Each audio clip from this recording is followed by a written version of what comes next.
Hi guys, I'm back again. Hope you've had a good week so far. We are going today to talk about free will. I want to cover that before we get into the resurrection. That's what's coming. I'm going to talk about a lot of lessons about the evidence of the resurrection, the reason for the resurrection, all that kind of thing, because the resurrection is the key to it all. If Jesus Christ rose from the dead, then the New Testament can be believed front to back. If Jesus Christ rose from the dead, then salvation is a thing that we all actually need. If Jesus Christ rose from the dead, the Old Testament is validated front to back because of prophecy fulfilled. If Jesus Christ rose from the dead, he's God. He said he was, he proved he was. Which means if Jesus Christ rose from the dead, there is a God. And the God of the Old Testament is the God of the New Testament, and is the God that is going to judge, the God who wants you to come to him. So we're going to cover that. We're going to talk about that coming forward and give you plenty of evidence. There is more evidence of the resurrection than there is of any other ancient history event. And we're going to show you some of that, a lot of that, actually. But before we do, I need us to have the concept of free will straight in our head. So we're going to talk about today, free will. We all have a free will. We all have a choice. We all have the ability to say yes or no, I'm going to do this or I'm not going to do that. That is the nature of us. Adam and Eve were created with that free will. Now, I've heard many people say that God's creation wasn't perfect, because otherwise Adam and Eve would not have been able to have the ability to sin. That's where the mistake is made.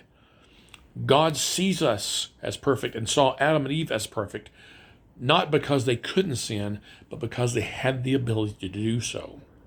See, they had to have the choice between this or that in order to have actually chosen to do the right thing.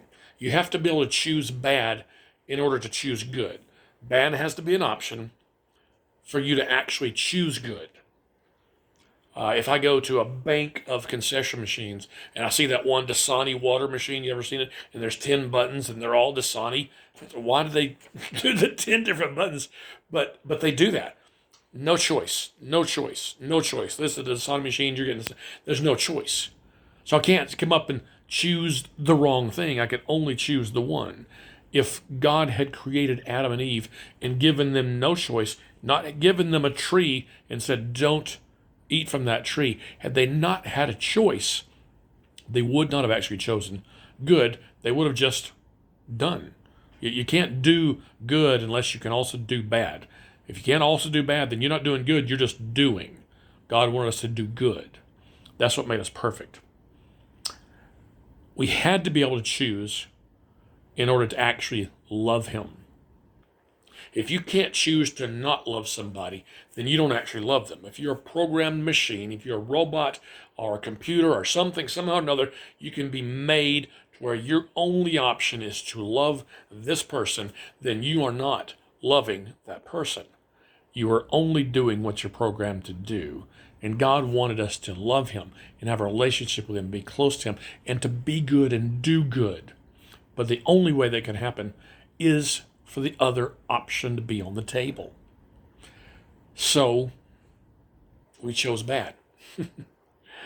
Unfortunately. We choose it all the time. We're wicked people. But another thing from this is this. We have a moral conscience. As the book of Romans says that God wrote the laws on our heart. We have a moral conscience. We know when something's right or wrong. That is evidence that a God exists. Since we have a sense of moral rightness and moral wrongness, there must be that moral lawgiver. How else do we know right from wrong? We had to have felt that something was wrong in order to say that's wrong. A lot of times, people want to say, no, society decides, culture decides.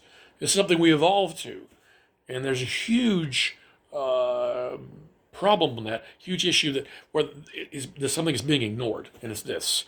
Societies form when individuals are like-minded and choose to come together with the like-minded people. So if I say, this is wrong, and then there's another guy over here who says, this is wrong, and this guy over here says, this is wrong, we all get together, we go, you know what?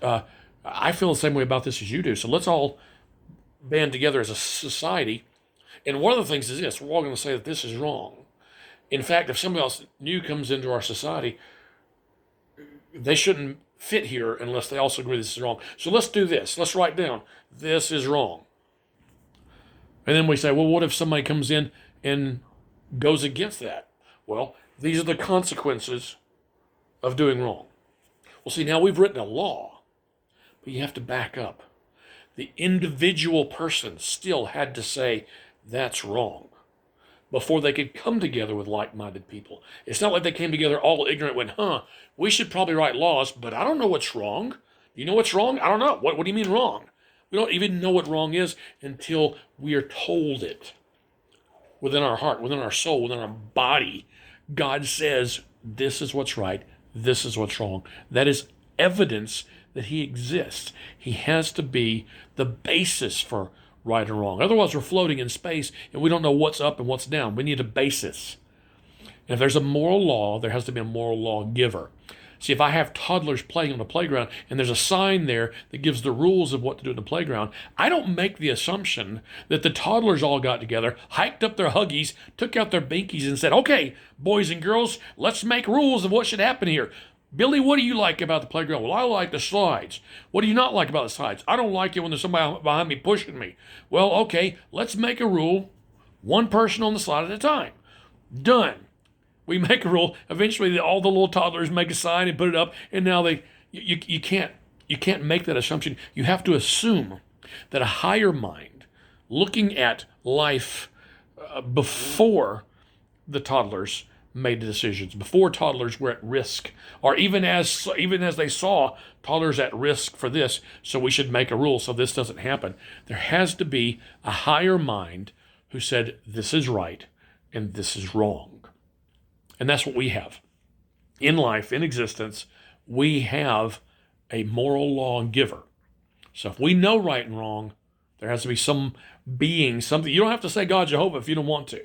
But there has to be a rational, thinking, personal being who says, this is right, this is wrong, and I'm going to put it inside you so that you all know.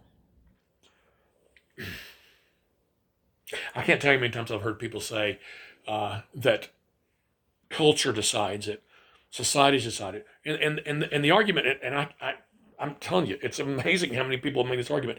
They'll say, well, what's wrong here may be not wrong over there. What's right here may be wrong over there. It's a different thing. Different cultures have different rules. Culture cannot decide right and wrong. Culture can decide what they're willing to enforce as right and wrong, but culture can't decide what's right and wrong. And I give you an example. For 200 years in this country, slavery was the law. Now, was it wrong? Or was it just legal? That's the question. After that, after slavery was gone, there was still racism in this country in drastic form. To tell somebody you can't drink from a water fountain that I'm drinking from because your race is different was wrong. But it was a law. So if you're going to say that culture decides and society decides what's right and wrong, you're misunderstanding law and wrongness. Moral right and wrong is not the same thing as man's laws on a book. Otherwise, morality changes all the time. Morality doesn't change.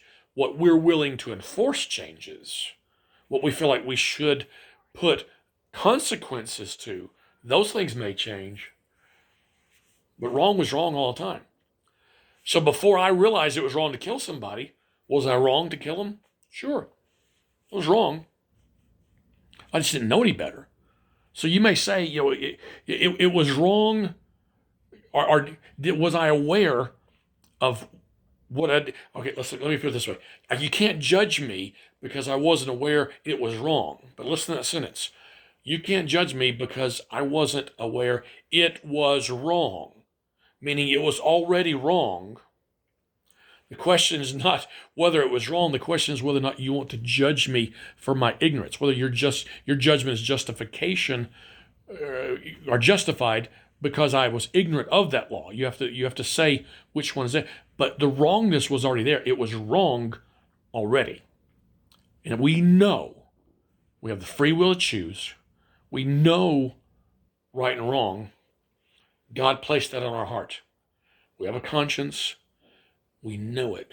We feel it. We see it. Apologists all over the world, it seems, use this same one over and over. We all know it's wrong to torture little babies, innocent babies, for fun. We all know it's wrong. We just know it. If a culture decided to make a law that it was okay, it wouldn't make it right. It would just mean that culture had different viewpoints and different desires and different choices on what they want to legislate. That doesn't make it right. Doesn't make it okay. Wrong is wrong is wrong. And when we know it's wrong, the only way we could have known it was wrong is if God told us that. So let me tell you, I've done wrong. And I felt guilty. And it's not always because somebody said to me, that was wrong. A lot of times it's because I know. And you know me, I do wrong all the time. I'm a wicked man.